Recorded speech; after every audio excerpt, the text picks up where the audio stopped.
Everybody doing today? All right. All right. So I'm Michael Imhotep, founder of the African History Network, host of the African History Network show. I'm a talk show host, researcher, lecturer, writer, and historian. Some people listen to me on 910 AM Superstation WFDF for 7 years, or see me on Roland Martin Unfiltered every Friday. So I've been asked to do a presentation dealing with the case for municipal reparations, the case for municipal reparations. Okay. And you can come see me at the end. If you need any of my information, I got flyers specially made up for you all today. All right. Now, what I want to do in this presentation, hopefully everybody can see, is briefly, this is only 30 minutes. These are some key points that I want to deal with in this presentation. I speak across the country. I've spoken on multiple platforms dealing with reparations, including the California Reparations Task Force final report that came out June 29th, 2023. We'll briefly look at defining what reparations is, defining specifically with specificity what municipal reparations are, which is different than just general reparations, and why municipal reparations are a good option. But municipal reparations does not absolve the need for reparations at the federal level. We need both. What was Michigan's history of slavery? And that's important to understand, because even though slavery did exist in Michigan up until 1837, Michigan was not Mississippi or Texas or Tennessee or Alabama if you actually study the history. So it's a lot of things that happened after slavery ended in 1837 in Michigan, especially Detroit, that we definitely need to repair the damage of as well. Why did Michigan have such few slaves in comparison to Mississippi and Texas? Who has never heard of the Northwest Ordinance of 1787? Raise your hand. You never heard of the Northwest Ordinance of 1787. This is why it's important to understand history and law. And I spoke last Saturday for Phi Beta Sigma Fraternity Incorporated, my fraternity, Zeta Phi Beta Sorority Incorporated, our Black History Month celebration. And one of the things I talked about is history, economics, law, and politics. We have to understand all four: history, economics, law, and politics. I'll mention briefly the California Reparations Task Force. I'm gonna give you some sources in this presentation for you to do more research. Proper documentation ends all conversation. I tell people, you don't have to believe a word that I say. Go research this for yourself. Okay, you don't have to believe me. In Detroit's history of racism against African Americans. Okay, now when we look at this historically, the term reparations did not apply to slavery. Historically, when we talk about reparations, it was a levy on a defeated country, forcing it to pay some of the war costs of the winning countries. Reparations were levied on the Central Powers after World War I, 1914 and 1918, to compensate the Allies for some of their war costs. They were meant to replace the indemnities which had been levied after earlier wars as a punitive measure, as well as to compensate for economic losses. After World War II, 1939, 1945, the Allies levied reparations principally on Germany, Italy, Japan, and Finland. If we advance in history later, the meaning of reparations became more inclusive. It was applied to payments undertaken by the Federal Republic of Germany to the state of Israel for crimes against the Jews in territory controlled by the Third Reich, the Nazis, and to individuals in Germany and outside it to indemnify them for the persecution. The term was also applied to the obligations of Israel to the Arab refugees who suffered property losses after Israel's victory over the Arab states in 1949, okay, when they set up the state of Israel. If you go to Britannica.com, they have a good article there. This is just a summary of it. Reparations at Britannica.com. Now, when we talk about reparations for African Americans, especially from the federal level. Okay. Just a working definition. This is not an endorsement of one organization over another, because I don't belong to any of them. But the National Coalition of Blacks for Reparations in America, better known as NCOBRA, defines reparations as a process of repairing, healing, and restoring a people injured because of their group identity and in violation of their fundamental human rights by governments, corporations, institutions, and families. At the root of the term reparations is the concept of repairing the damage that was done to someone, making them whole again, restoring them to a position before the damage was done. Okay. And as I explained to people, it's important for us to actually study what actually happened as opposed to what we think happened. because when we get deep into this, like if you read the 74-page executive summary from the California Reparations Task Force, their final report released June 29th, 2023. I've read the 74-page executive summary. I'm going through now reading the 1,000-page report. The history is mind-boggling. It's a wonder we survived. Okay, what was actually done to us and how law from the state and federal level and the federal government were used against us to continue to inflict the harm today. Now, those groups that have been injured have the right to obtain from the government, corporation, institution, or family responsible for the injuries that which they need to repair and heal themselves. In addition to being a demand for justice, it is a principle of international human rights, As a remedy, it is similar to the remedy for damages in domestic law that holds a person responsible for injury suffered by another when the infliction of the injury violates domestic law. Okay. Examples of groups that have obtained reparations include Jewish victims of the Nazi Holocaust, coming from Germany, reparations primarily coming from Germany. They put about $90 billion in a pension fund. Okay, for Jewish Holocaust survivors.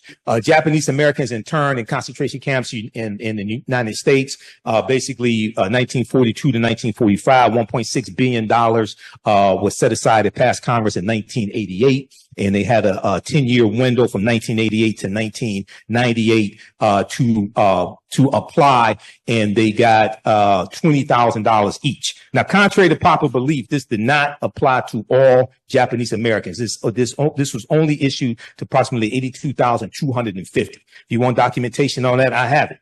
And that only applied to the Japanese Americans who were actually survivors of the internment camps, or those who had to evacuate. It did not apply to all Japanese Americans in the United States from 1998 to 1998.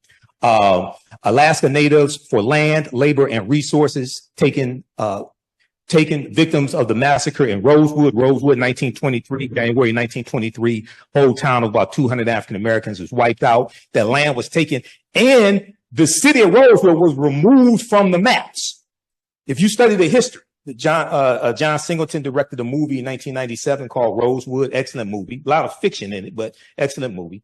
Rosewood, Florida, and their descendants, Native Americans as a remedy for violations of treaty rights, and political dissenters in Argentina and their descendants. Now, one of the things that has to be, and I'm going to continue with this presentation, but when we talk about Native Americans, for some reason, people keep leaving out the Black Freedmen and Indian treaties of 1866, which applies to Black people. And many of our ancestors were in those treaties, getting benefits, getting land, members of Native American nations like the Creek Indian Nation that founded Tulsa, Oklahoma in 1834.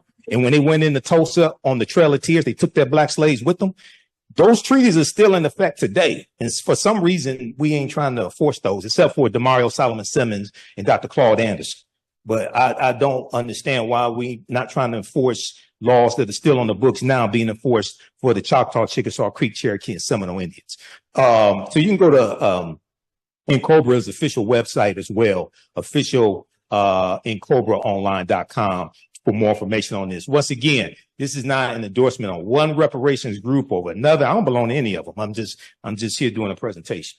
Okay, now, what are municipal reparations? Now, part of the confusion dealing with municipal reparations is probably one, because it's so new, and the city that led the way for municipal reparations at the city level would be Evanston, Illinois in 2021. I know Robin Ruth Simmons. I just interviewed her for the second time on the African History Network show Monday. This past Monday, she was the alderwoman at the 5th Ward alderwoman who spearheaded this reparations initiative in Evanston, Illinois. Municipal reparations deals with using policies, ordinances, etc., at the local city level to repair the city damage of discriminatory policies the city used to inflict harm upon a specific population. Generally speaking, the municipal reparations deals with a city repairing the damage that the city is responsible for doing, okay, throughout history. The cities across the country don't have the resources to repair the damage that the federal government did. But oftentimes they can repair the damage or at least some of the damage that the city is responsible for, based upon laws and policies put in place. Municipal reparations deals with the city repairing the damage the city was responsible for causing, not repairing the damage the federal government was responsible for. Okay, now, I think one of the problems that causes confusion with municipal reparations, and I'm not one that really advocates, this may go outside the circumference of some people's awareness, but I'm not one that really advocates using the term reparations a lot, and I'm going to explain why. Okay, especially in this climate, in this country, with the attack on diversity, equity, and inclusion, with affirmative action and college admissions just being overturned by a 6-3 conservative Supreme Court that Donald Trump put in place. Okay, with what's going on down in Florida. Okay, you know, I liken it. Let me calm down. I liken it to this. Has anybody ever studied the history of slavery in this country? Raise your hand. I'm not going to give you a quiz. Just raise your hand. Who wants to answer this question? You don't have to come to the mic. Why did most slaves who run away at nighttime and not in the daytime? Don't everybody answer the question at the same time? Why did most slaves who run away at nighttime and not in the daytime? Huh? They don't get caught. Yeah, they knew they had a better chance of getting away. Yeah. Run away in the darkness. Yeah. Okay. All right. Now, in the case of Evanston, Illinois, they did not have a history of slavery, but they did have a rampant history of housing discrimination. Now, in preparation for my first interview with Robin Ruth Simmons, I read a lot of their 70-page harm report that the local historian Dino Robinson put out because he was commissioned by city council. So anybody thinks you can do reparations without doing a harm report, I beg to differ with you on that. Okay. Now, what they found is, see, the state of Illinois abolished slavery in 1818. Okay. Different states abolished slavery at different times. Michigan abolished slavery in 1837. And I'm going to get into this presentation. Michigan didn't have tens of thousands of slaves. 1837 at best, Michigan had probably about 23. Yeah. In 1837, about 73 in 1773. Mississippi had 430,000 in 1860. So don't take this the wrong way, but I when I hear people, and I speak across the country, and I'm on platforms across the country, when I hear people talking about slavery in Detroit, yeah, the Underground Railroad, Second Baptist. My mother's a historian of the Underground Railroad. Yeah, it was slavery here. This ain't Texas. Texas had 250,000 slaves in June of 1865 when Major General Gordon Granger goes into Texas to deliver General Order Number 3, which is why you commemorate June 19th. We don't even understand the history of June 19th because that wasn't the last day. Delaware and Kentucky didn't abolish slavery till December 18th, 1865. Tennessee didn't abolish slavery till February 22nd, 1865. So Juneteenth is not the last day of slavery. And the Emancipation Proclamation didn't free the slaves either. That's another conversation. All right. Now, reparations and any process for restorative relief must connect between the harm imposed and the city. Not what you think happened, but what actually happened, the harm imposed and the city. The strongest case for reparations by the city of Evanston is the area housing. Why? Because Evanston wasn't founded until 1853. Evanston was founded after slavery ended in 1818 in Illinois. Evanston, Illinois did not have a history of slavery. And I heard all these reparations people running around talking about that's not reparations for slavery. You're right, because they don't have a history of reparations for slavery. They don't have a history of slavery. Evanston is a city of 60,000 people. The black population is 16% and declining. A city is not going to try to repair the damage that the city wasn't responsible for creating. You got to go to the federal government for that. And so you got to understand, so this is why, see, my teachers, Dr. Leonard Jeffries, Professor James Small, Professor Kaba Hiawatha Kamene, taught me how to do a systems analysis. Okay, this is why a lot of this stuff out here you don't see me involved in. Because I already know I ain't going to go anywhere. Because I'm listening. And I'm like, okay, the plan that you're laying out to try to get to where you say you want to get to, that's not going to get you there because you haven't properly analyzed the problem. All right, so the strongest case for reparations in the city of Evanston is the area housing where there is sufficient evidence showing the city's part in housing discrimination as a result of the early city zoning ordinances in place between 1919 and 1969, when the city banned housing discrimination. 1969, after the Fair Housing Act in 1968. Now, you got some people who say, well, we need a anti-black hate crime bill. Okay, well, that sounds good, but Title VI of the 1964 Civil Rights Act, Section 601, non-discrimination fairly assisted programs, is why race-based policies are illegal at the federal level. And I learned this when I was on a committee to write an executive order for the city of Detroit and the Kwame Kilpatrick administration.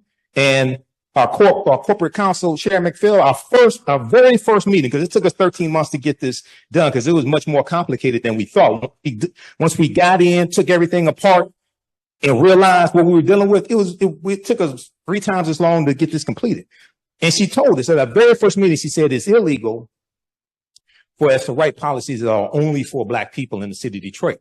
But what we can do is we can write policies for Detroit-based residents, which would disproportionately help African Americans. You have the same thing at the federal level. Go to archives.gov. Anybody ever read the 1964 Civil Rights Act? Like the whole act. Go to archives.gov, because I go read this stuff. I go study these laws. This is why you hear me talk about political self-defense. If everything they do to us, they use the law to do it. And then when they get caught breaking the law, they go hire an attorney at law to defend them in the court of law. So doing a systems analysis, that would tell me we need to understand the law better than they understand the law and learn how to disarm them of that weapon. That's political self-defense. All right, now go to because this is on the City of Evanston, Illinois website. All this information dealing with what they did. You can read that. cityofevanston.org. Okay. All right. Now, compared to federal and state governments, courts, or private institutions, municipalities are the most suitable for reparations. Most suitable for reparations at the local level. Here's why. 2 reasons why. Of the various levels of government, they are the proper locus for 2 reasons. First, as Howard University political scientist Dr. Nyambi Carter explains, and I know Nyambi, we've been on Roland Martin and Filtered Together before. She said there is a political will for reparations present in municipalities at the locals in the cities that is absent at the gridlock state and federal level.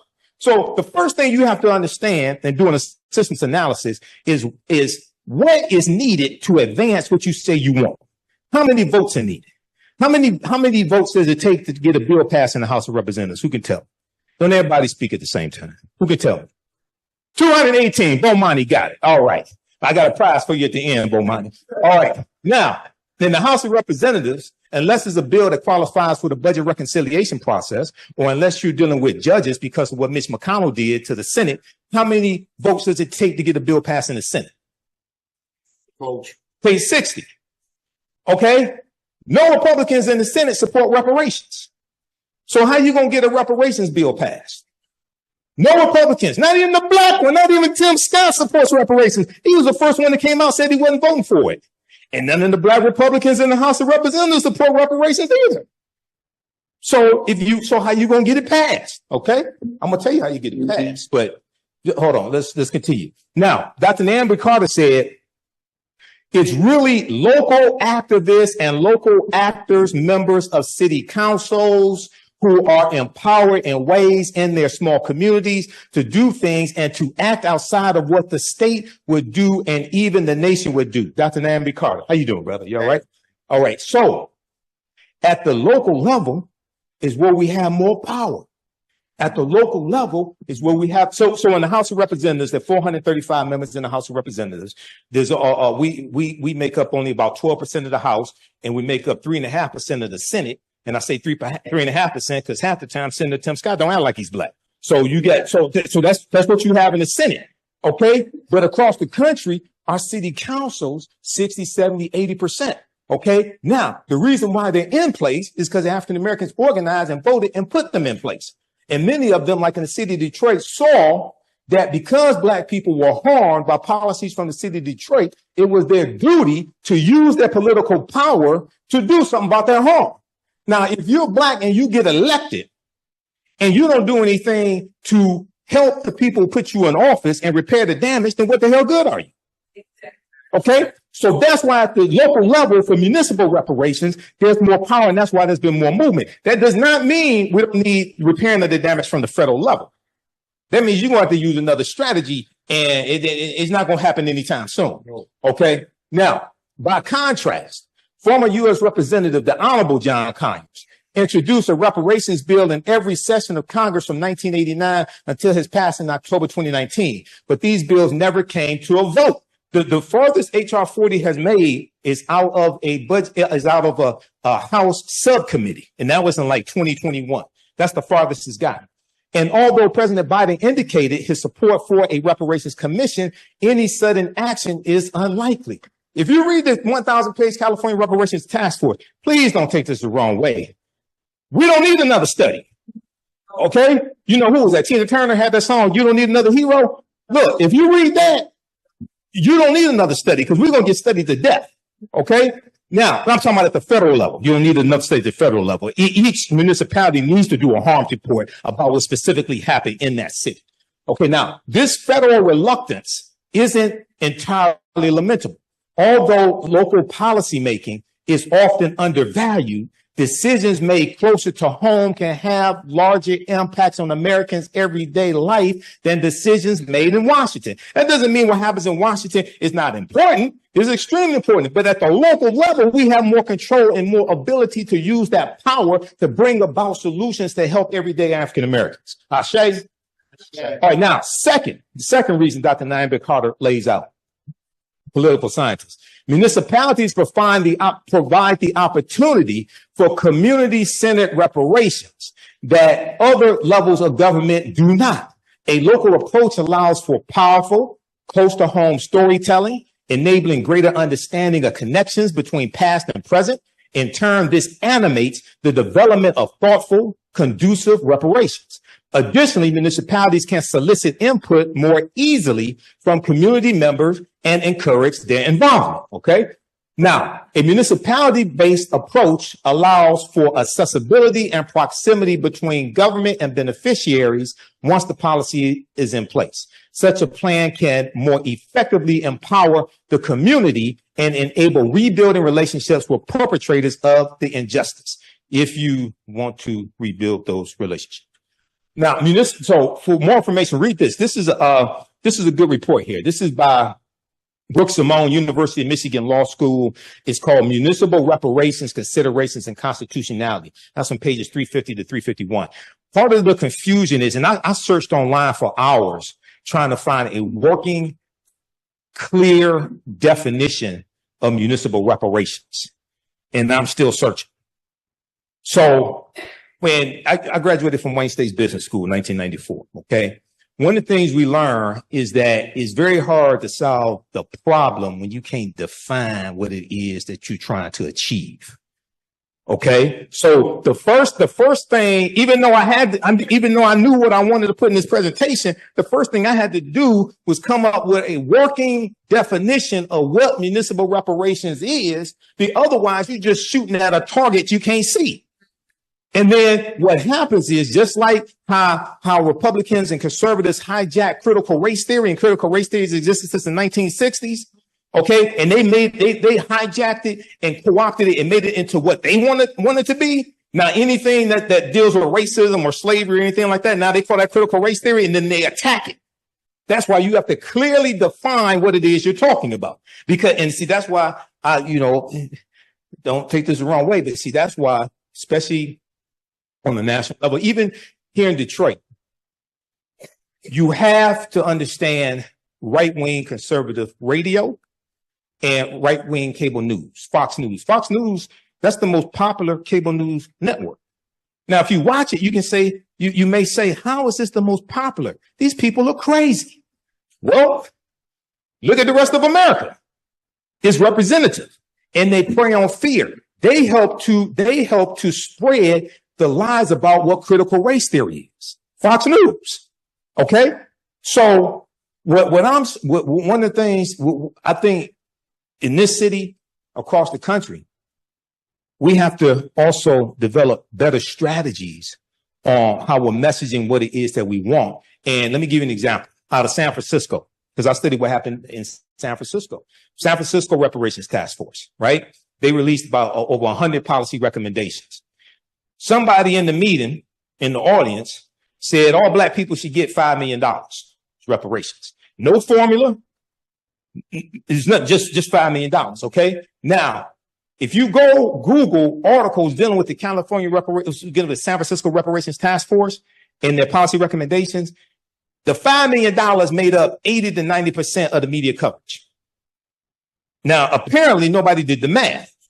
Because when I was on Roland Show and Faraji Muhammad Show, The Culture on the Black Star Network and then African History Network show, I broke down the math. There are 50,000 African Americans in San Francisco.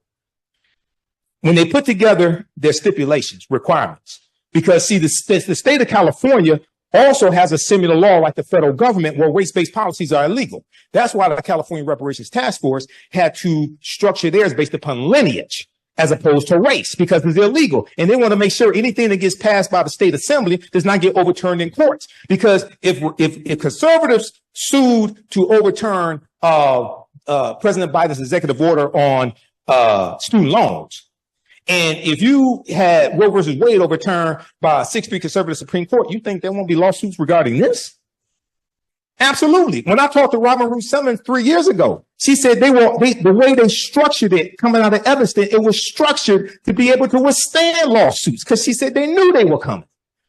So San Francisco, if 20,000 African Americans get $5 million, that's $100 billion.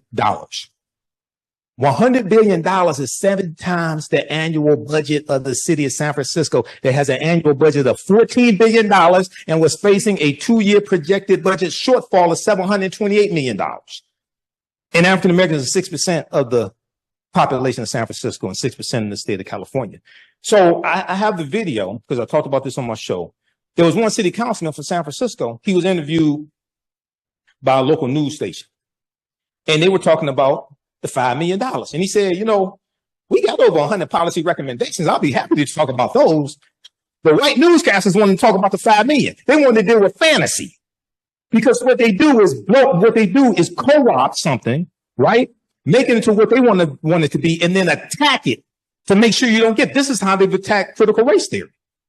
Okay. Critical race theory is not taught in K through 12, not according to Moms for Liberty, not according to Fox News. So we have to be careful of this. All right. Michigan's history of slavery. Well, I'm on time. Oh, Lord. Michigan's history of slavery. Okay. Historian Tia Mills, a professor in the Department of Afro-American and African Studies, and the 2011 recipient of the MacArthur Foundation Genius Grant. She cited in this article here, and I'll give you the name of it in just a second, but very quickly. Slavery in Detroit grew out of the bustling fur trade when the settlement was under French control. So Detroit, founded by the French, 1701, right? We learned that in elementary school, okay? The early censuses hosted by Tia Mills and her students revealed the number of slaves steadily increased through the years. Records from 1773 show there were 73 slaves in Detroit. Detroit ain't Mississippi, even though a lot of our people, my dad came from Mississippi, his family. Detroit is not Mississippi. By 1782, the number of African slaves more than doubled to 170, not 170,000, not 17,000, 170. Even after the Northwest Ordinance of 1787 took effect clearly prohibiting slavery. And in the Northwest Ordinance, everybody research this, it says neither slavery nor involuntary servitude shall exist in the territory because that's where the language from the 13th Amendment comes from, the Northwest Ordinance of 1787. And that wasn't created to re-enslave black people. We haven't studied the history of what happened. Slaveholders found loopholes in the language and continued as though nothing had changed. But look at what happened. And I'm going to skip some of this here. Okay, Jay Treaty 1793, in 1795, Detroit nearly had 300 African slaves. Read this article, Detroit's Dark Secret Slavery, Michigan Today, UMICH.edu. That's Michigan University, University of Michigan. The 1830 U.S. Census showed 32 slaves living in the Michigan Territory because Michigan is not a state in the Union until 1837. 32 slaves in the Michigan Territory because the Northwest Ordinance of 1787, what it did was it abolished bringing slaves into what was known as the Northwest Territory, Michigan, Indiana, Illinois, Wisconsin, and part of Massachusetts. All right. That's why Michigan has low levels. Also, the climate in Michigan And Michigan was not, slavery was not essential to the economy of Michigan, whereas slavery was essential to Mississippi because the number one cash crop was cotton, especially after 1793. Okay, now, according to the terms of, no, skip over that. Let's go to this here. Although the treaty seemed to violate the Northwest Ordinance of 1787, which prohibited slavery northwest of the Ohio River, the original settlers in the region were allowed to retain their slaves since they were considered private property. Michigan's territorial judge, August B. Woodward, that Woodward Avenue is named after, in Detroit, mandated that no new slaves could be introduced into the territory, and gradually those who remained would either be emancipated or die, so that by 1837, when Michigan became a state in the Union, and they had a new state constitution that was created, there were only 3 slaves residing in the state of Michigan. Okay, once again, yes, harm was done. Okay, but most of that is done after slavery ends in the state of Michigan. Okay, now let's skip over all this here. Slavery, let's look at this. How many African slaves were in Mississippi? Let's compare Michigan to Mississippi. Slavery grew rapidly in Mississippi during the decades before the Civil War. Civil War 1861 to 1865. By 1860, Mississippi's enslaved population was well over 430,000. While there were only 350,000 white people in the state of Mississippi, yet most white people were not slaveholders, and even those who were, other than plantation owners, enslaved fewer than 10 African people. The state's economy was primarily based on the production of cotton, especially after 1793, when Eli Whitney creates the cotton gin. You have copies of the cotton gin, and then 1803, you have the Louisiana Purchase that doubles the territory of the U.S. and gives the U.S. more land to plant crops, which increases the need for enslaved African people. Let's skip over that, the rest of it. What about Texas? We celebrate June 19th, Juneteenth. In Texas, slavery had continued as the state experienced no large-scale fighting or significant presence of Union troops. Texas was a safe haven for slaveholders, so there were very few battles during the Civil War in Texas. So slaveholders from Mississippi, Alabama, Georgia would take their slaves into Texas. Okay, Texas had 250,000 enslaved Africans in June of 1865. All right. Now, although emancipation didn't happen overnight for everyone, in some cases, enslavers withheld the information until the harvest season. The next harvest season, celebrations broke out among newly freed Black people, and Juneteenth was born. Read this article from history.com, official website of the History Channel. What is Juneteenth? Juneteenth and slavery in Texas. Okay. Now, read this article here dealing with the California Reparations Task Force. There's a link in the article to the full report, as well as the 74-page executive summary. California Reparations Task Force releases final set of recommendations, June 29, 2023, CNN. Okay, now I'm going to skip over some of this here, skip over that. The task force the California Reparations Task Force hired a panel of experts, including economists, to calculate what Black Californians have endured. Through their formula, because they created a formula to do this. They determined that an eligible person could be owed up to $1.2 million. The formula includes dollars lost because of race-based health disparities, mass incarceration, housing discrimination, unjust land seizure, and other harms that have major impacts on Black Californians. California, even though they've identified somewhere between 1,500 to 4,000 enslaved people from 1850, when California becomes a state in the Union, to 1860. California ain't Mississippi, Texas, Alabama, Tennessee. California doesn't have a huge slave population either, but they have a deep history of segregation, housing discrimination, voter suppression, all those things, something similar to what happened here in the city of Detroit as well, and the state of Michigan. This is at archives.gov, Title VI of the 1964 Civil Rights Act, non-discrimination, fairly assisted programs, which is why race-based policies are illegal at the federal level. Now, some people say we need an anti-Black hate crimes bill. Well, first of all, the first hate crimes act in the history of this country was signed into law in 1968 by President Lyndon Baines Johnson. It was part of the Fair Housing Act, and it's part of the modern day civil rights movement, largely for African Americans. Okay. Secondly, people forget somehow the Emmett Till anti-lynching bill, which was the first anti-lynching bill in 122 years. This is Representative George Henry White in 1900, who's the only Black man left in Congress, okay, presented the first anti-lynching bill. Okay, now, there's a good article from NBCnews.com that talks about local reparations as well. Reparations gained historic momentum in 2023 because of California's efforts. Read that at NBCnews.com. Now, here's why I don't use the term reparations for what we want. 2/3 of Americans are against reparations.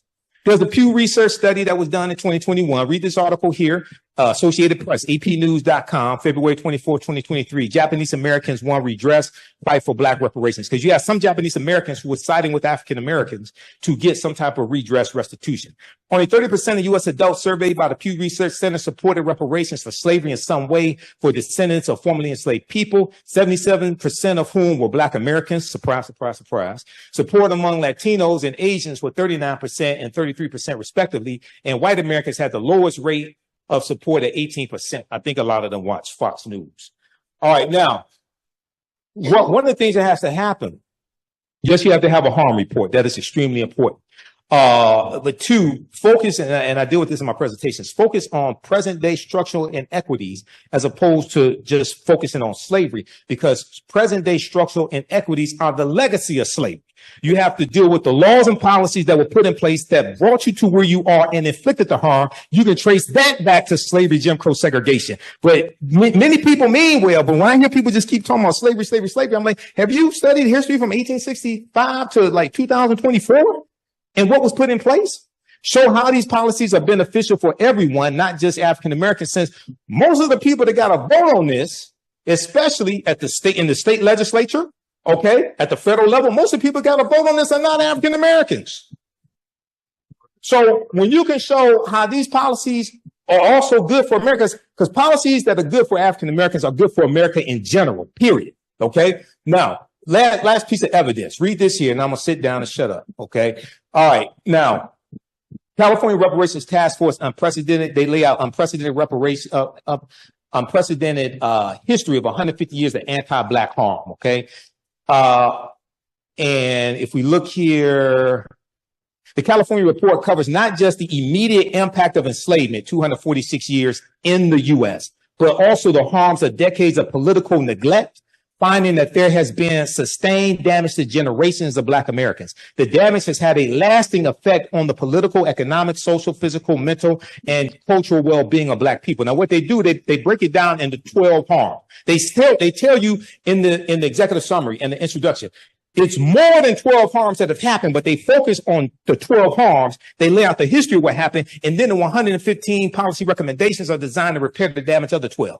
Enslavement, racial terror, political disenfranchisement, housing segregation, separate and unequal education, racism and environment and infrastructure, pathologizing the Black family, control over creative, cultural, and intellectual life, stolen labor and hindered opportunity. So a lot of that deals with in prisons, especially privatized prisons. Okay. Now, California did abolish privatized prisons right around 2020. Okay. That passed the state legislature and signed into law by Governor Gavin Newsom.